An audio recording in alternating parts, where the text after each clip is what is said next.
think it all started last summer.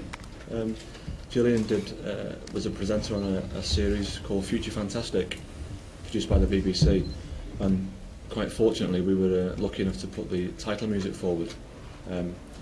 And I think through a series of when they were making the series, Gillian kept hearing our music, and something in her life at that time made her think that she wanted to maybe get involved with music, and that was the catalyst really. She got in touch with through Tomorrow's World and through the BBC with us, and we conceived the project from there.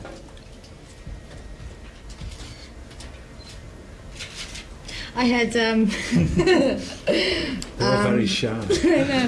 I know. David McNabb, who is the producer of Future Fantastic, I just called him, or we were talking on the phone one day, and I brought up the particular music that was used on the show, because there was something about it that spoke to me in a very particular way. It was a lot of ambient, some techno, some very dark and mysterious stuff, and I kept commenting on how much I liked the music, and so he asked if I would be interested in getting involved in some way, and I said, well, you guys have to put together a compilation of some kind, and so he made some calls and some people got interested, and we kind of started from there. Are you happy with the result? Who asked that? I did. Yes, yeah, I am. I mean, it's been a lot of fun. You know, It's been 9 months. It's been a long time. The baby was born yesterday on what was it? Tuesday. Yesterday. Yeah. It's been a lot of fun, and that was initially what this was about. Was about getting together with a bunch of people that I respected and enjoyed working with, and doing something else other than Future Fantastic. And we had a laugh. We had a great time in the studio, and had a great time shooting the video. And I've had a lot of fun being involved in choosing bands for the compilation and cover art and stuff like that. It's just been fun. Does that mean then that you enjoyed it so much that you'll be doing more of this sort of thing? I doubt it. Something tells me that if I were to push it, it wouldn't be fun anymore. I think you've got to look at this project that this wasn't Virgin Records coming to us and saying we want you to do a single with Gillian Anderson. This was a song that already existed by Hal. We'd already done that song. That song became the theme tune to Future Fantastic, and that's how Gillian heard it, and it grew from there. So from the start, it was never a project that was conceived by any marketing people or anything else. It went the other way. It was very organic. It came, it existed and then it blossomed into something else. So. Yeah, I mean, initially, that's something that has to be understood. Is that initially it was their song and something that they owned and was important to them in a particular way, and I came along and completely changed it. No, the tune itself, the melody exists in the version that's released now in the CD that was put out about 3 years ago on an underground German label called PDCD. And if you listen to that song that was released 3 years ago, you can see the essence of Extremis that's there. It's just itself, it has evolved organically and become so many different things over time. It was the theme tune to Future Fantastic in a very ambient kind of techno-y way, and now it's a kind of, like a very ethereal piece. So, And initially, I wasn't planning on being involved in it to the degree that I have been. I was planning on being involved on the production end of it to this degree, but not in terms of my how much I was actually in the song, my voice was in the song, or how much I was in the video, and it's kind of expanded into what it is right now, which is fine. I think what it is, once in the studio, once Gillian... Nobody's asked a question for about 20 minutes, we just keep going. Once Gillian proved herself as the quintessential late 90s vocalist, it was all over. Could you tell me something about the band? Where did you took the name from? It's from the movie 2001? Yeah, the name Hal, well, if there's three of us here, 2/3 of us think it came from 2001, but the French guy in the corner says something different, so... Pascal? So for Al, there's two origins. One, the Stanley Kubrick film, and the other one is in Iran. There's a traditional folkloric music which is named Al. So you've got the organic side of Al, which is folkloric music, ethnic music, and the other side of Al is technology. We use technology to compose our music, but with ethnic samples. Obviously, you are French. How did you get together?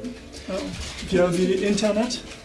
Yeah, I think it goes back a long way really. I think in about 1991, 92 maybe, myself and Duncan, aka Savage, we were messing about with computers and samplers and so on, and we sent a tape to Pascal's label, PDCD that is, and he liked it so much that thankfully he gave us an offer to release a CD album, and that came out in 92 or 93 maybe, I can't remember, and we've done 2 or 3 since then.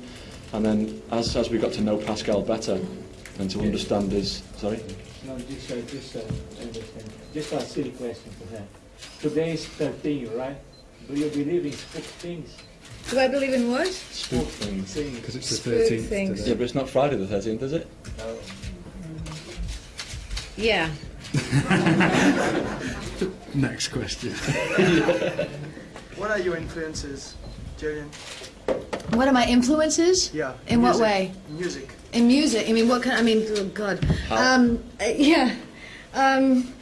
What I listen to lots of different kinds of music. Is that what you mean? Yeah? No? No? Just don't ask me who influenced me vocally on this single, because I'm not going to answer that question.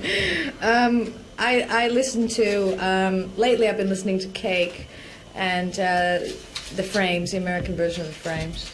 And, Tori Amos and Brian Eno, and a lot of eclectic, a lot of foreign stuff, like Tibetan monk stuff, and, I call that kind of stuff. And theme, like soundtracks to Train Spotting, soundtrack to, Gross Point Blank, stuff like that. Gillian, you chose to recite poetry rather than to sing over this. Can you in fact sing? That is the question. When she first arrived in the studio in Vancouver, she said, "I've been practicing with Scales boys, how about this?" And she was in the vocal booth for about less than 30 seconds, I think, and we kicked her out. Said, "No, you can't do it, it's all over, we're off. We're going..." No, sorry. No, we decided from the outset that there was no point trying to sing because, No, shut up.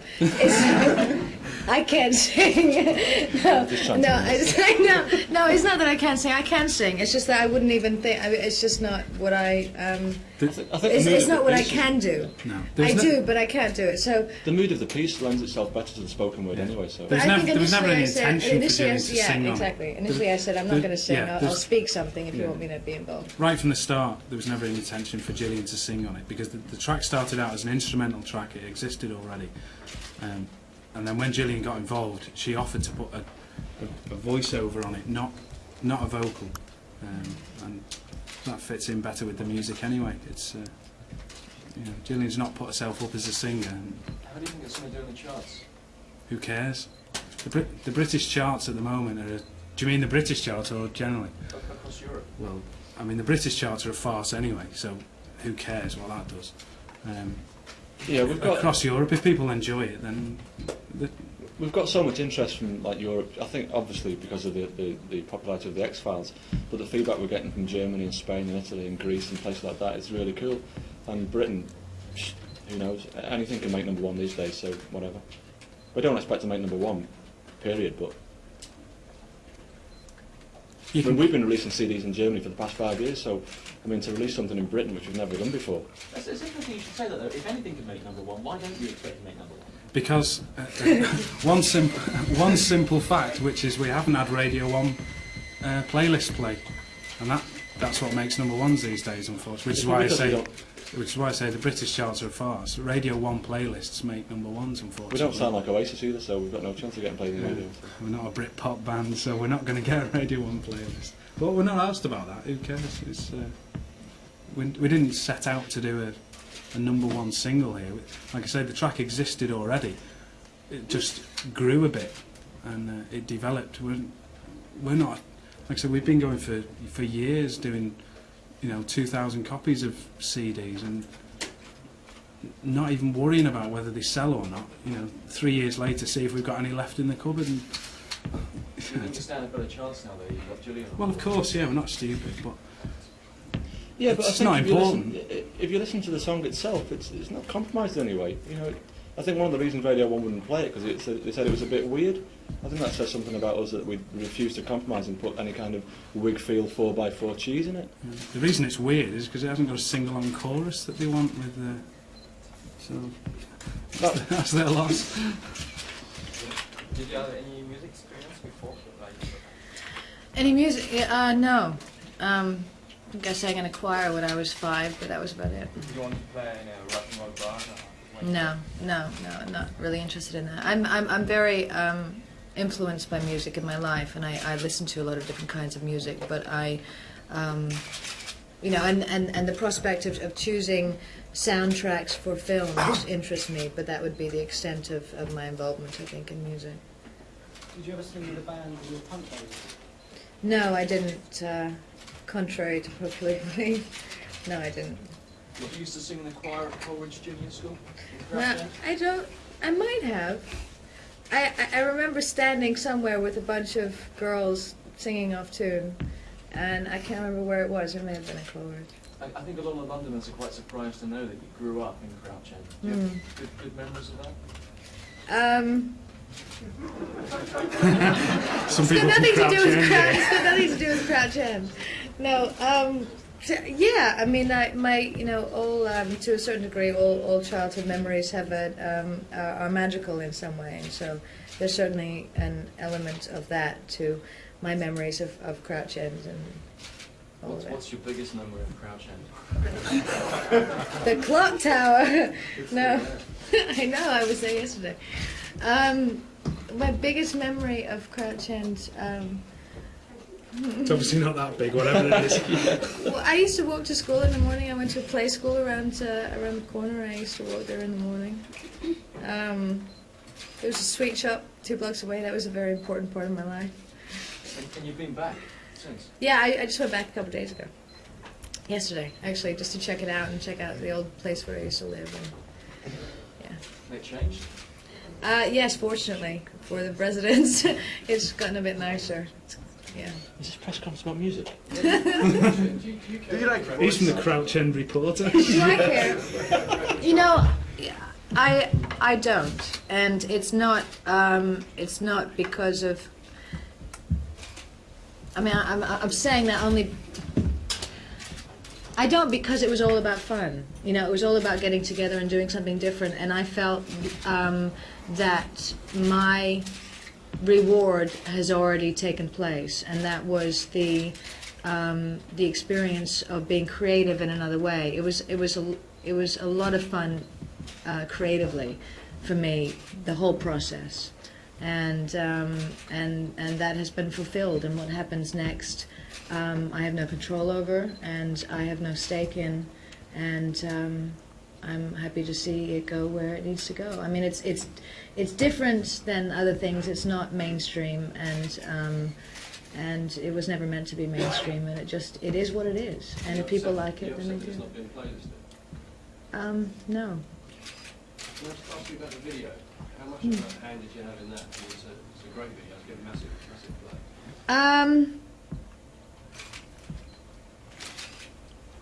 Good question. My initial idea for the video was very different than how it ended up. I was involved in the in making choices about the editing process. Stuff that I liked, disliked, stuff that I wanted to be changed, stuff that I wanted to be added, and stuff like that, to make it more of what I had originally thought it should be. There's quite an interesting story about the video, actually, I think. When we originally conceived of the track, Gillian, I think you wanted to do a video where we saw like a small child walking through a city. No, I think that was actually David's idea. Was that? Okay, Yeah. well, that was the idea. We're going to have a small child walking through a city, and kind of remembering, and like Gillian remembering back to her childhood or so on. In Crouch End. In Crouch End, yeah.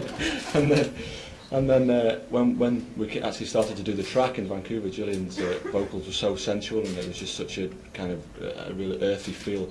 We thought, well, we need something a bit more kind of sensual visually to go with that. And it was also, having a discussion with the director at the time, it was inappropriate to bring the, because of how the album ended up, and you have to understand it ended up this way, because it wasn't, I don't think there was any big, there weren't any big preconceptions of how it was going to be. It was just us kind of muddling together and taking something from the past and something new and throwing it up in the air and seeing where it landed.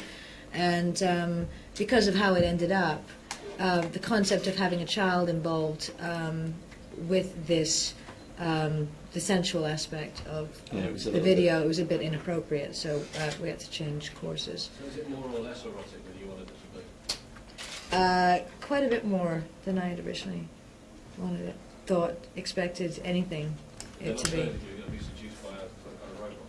I'm sorry? They're not saying that you're going to be seduced by some kind of robot. They being... You're going to be seduced by what we think is some kind of robot. But you said... Did you not know that was what was going to Did happen? I not know that was going to happen?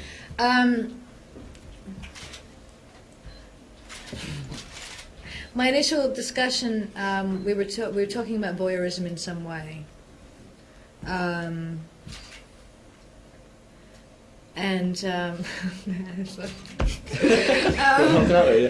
Well, No, we were she talking wanted about to be seduced by us to begin with, but we said no. But then when they saw us on camera, they thought, nah. I wanted David McNabb and I, who was the producer and director of the video, started having discussions, tried to have discussions over the phone in different time zones over a period of time, and the idea of he had an idea of me watching robots. God, that's loud. Me watching robots dancing, because we were dealing a little bit with Future Fantastic, you know, and the concept behind that, and I, so when he said that, I suddenly got this image of like this dark, kind of dingy bar and sitting in a chair, but it was almost like a dream, off to the side, and like this Chinese dress, and just kind of watching and sitting up almost like on a gynecological chair, hence the gynecological chair. And it's different than that, you know. But the basis of that is there. The voyeurism stuck, and you know, and it kind of expanded in different areas. But you know, there's just, you know, ideas and concepts and throwing them together. Yeah. Yeah, the video's been through quite a few lives, really, and I think now the final version we've seen, we're all pretty pleased with, to be honest. You must have had an offer to further the singing side of things. Yeah, from too many people. It's and it's just not, you know. I have other focuses right now that are more important to me. Excuse me. I know there is a compilation. And stuff like that, and so they'd send me CDs and tapes of all these different bands, and I'd go through and say which ones I thought would be good. So was you that selected the band? Yeah, but don't be mad at me. I don't want anybody to be mad at me that I said that. Yeah, but I think the stock, the choice came from the music that was used on Future Fantastic. I mean, it was like 9 episodes of half an hour each, all of which were like featured all kinds of different stuff, you know. So it was to choose from those, really. Are you proud of your voice? Do you self-criticize?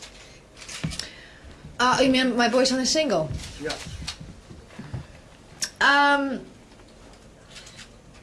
Yes and no. I mean, some I hear it sometimes, and I think, yeah, and sometimes I hear it and I think, yeah.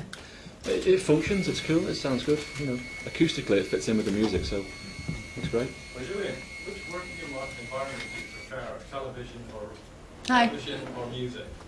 You know, you experience both now. Which do you actually prefer as a performer? But see, look, you don't understand. This is not. This is not. I don't do this. This was something that I did in an afternoon. Yeah, well, I've had, like, you know, 10 years of experience in one and 2 days of an experience in the other. And my love and my life is about my work as an actress, and will be for the rest of my life. And this was just something that was fun for a couple days. And there is no comparison. I mean, this fed me in a particular creative way that you feel when you are coming up with ideas and putting together concepts with people that you enjoy working with. Whereas my my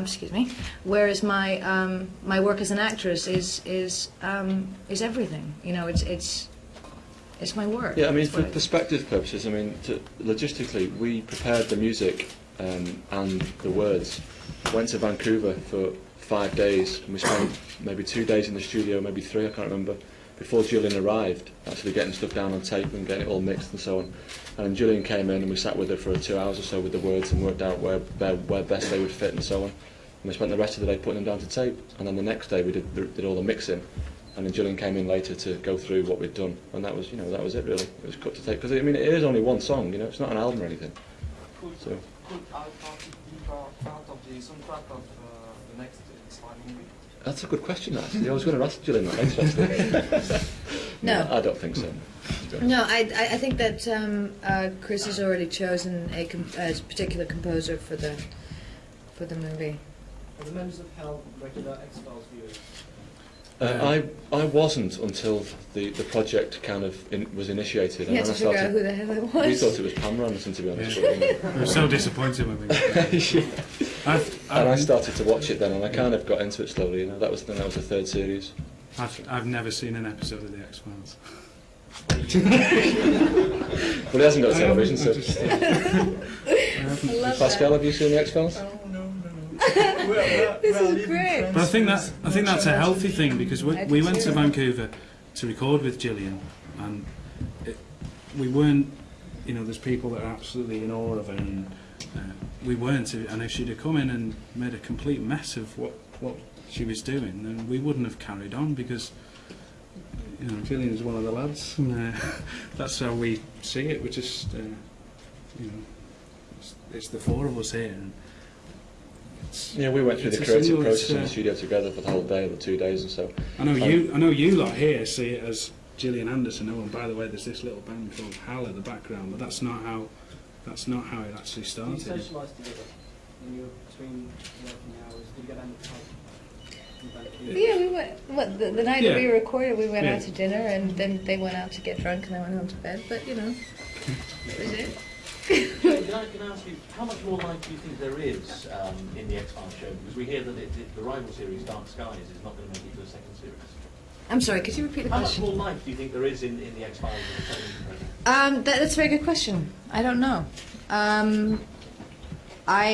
We're definitely doing one more season, which is next year, and I don't know about after that. I mean, I hope that Fox, the network, has enough foresight to let it go when it's dying. You know, when they can see that it can't go on anymore, because there's either run out of ideas or people are getting bored or whatever, and hopefully they'll do that. Do you feel that it's getting to the point where it may be running out of ideas? Actually, no. Do you? Do you? Hasn't watched it.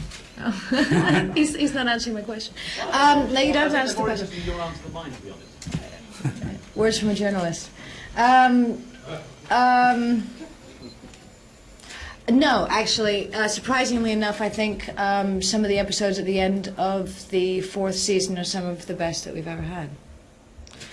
And because of that, I'm encouraged to think that we can continue in that direction. Will it continue in film format, series episodes, like Star Trek or whatever, you'll do a number of films?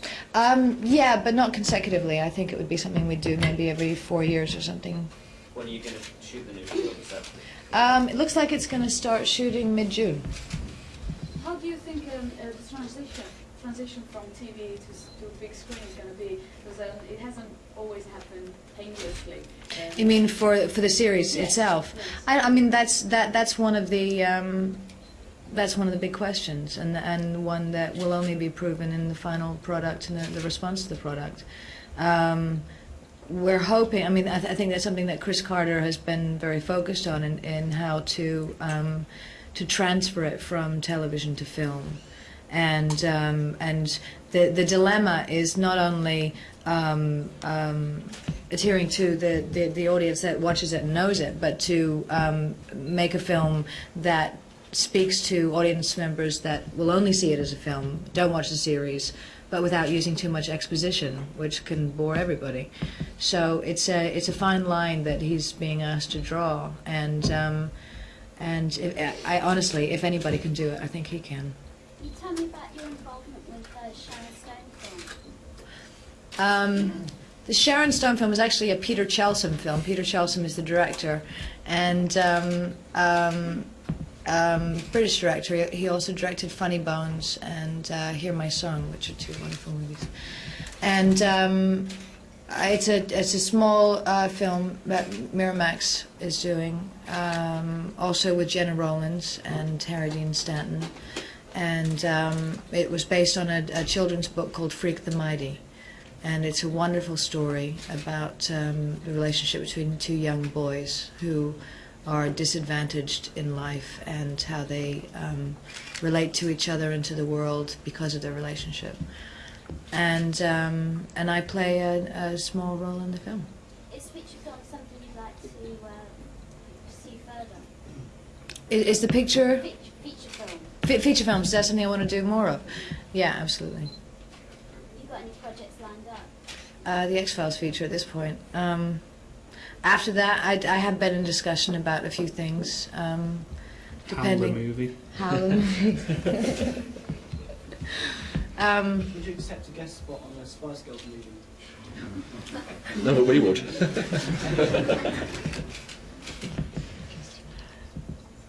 You're a Virgin Sugar fan. What? You're a Virgin. Oh yeah, I've heard of the Spice Girls.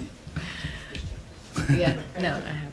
Well, we're on the Spice Girls Girl Power CD as well, so there is a connection there. Take out the hype and everything. How do you see the internet and all the new developments in multimedia that's going on at the moment? Because you all use a lot, right? The guy at the end, Pascal, he's the internet king, so that's it. Well, internet is a multimedia vector, so you can do everything. And what we think today, Al, is to produce some creative product on the web, so music, image, and also make the way that people can interact with the artist and see how we can create an evolving composition, for instance, music, and we think about this. So in the near future we will try to put on the web the possibility for the people to send us samples so we can create a music which will evolve with the time and with all the collaboration of the people who would like to collaborate. So I think it's a powerful media and also very interesting job for me as I work as web designer today in France. Gillian, when you were doing the track listing for the album, was that following a theme or was it more just your own personal taste? Yeah, it was most of my own personal taste. How do you feel the tracks on the Spice Girls Girl Power album? Is Girl Power something you advocate? Is girl power something I advocate? Yeah. I think it's great, you know, I mean, it's fun. I mean, it's a living for them, you know, and they may have a different perspective of it, but for me, it's great. I mean, it's as much as it goes out, the better, I guess. You said that in an interview, I don't know if it was you correctly, but that the perfect ending for the X-Files would probably be to have Mulder and Scully ended up in bed together, and you know, so that would be, was that your they quoted you correctly, yeah? Yeah, as I recall, that was some off-the-cuff, off-record comment, but... That was before you met us, though, wasn't it? It's actually going to be the four of us in bed together. But could you see that actually happening? Would they consider doing that sort of storyline? No, I think what I was... There's been a couple things. One thing that I said was that I think that if we were to get together, that it would be funny if we found ourselves in bed together, realizing that we had lost 9 minutes and not known what took place. 9 minutes being something that you lose when you are abducted by aliens, but obviously that wouldn't be very funny, would it? And the other thing that I think I said was that, yeah, I mean, it was just like, you know, hey, they could end the season with us in bed together. You know, it was just... You know, on the internet, if you ever go to a website, some websites say there have been so many hits on this page, so and it just increases. Well, we've known Gillian for 9 months now, and the number of times that question's been asked is incredible. Yeah. Why is that such a focus? Have you played David Duchovny, Extremis, and so what is his response? He wanted to do a country version of it and sing on it. No, I have not. No. Are you interested in playing it to him, or No. is he into this kind of music, do you think? I have no idea. Everyone seems to be moving to London at the moment. There's still Madonna coming over. Can you ever see a time, obviously, because where you work, can you ever see a time where you might come back to Now, Chen.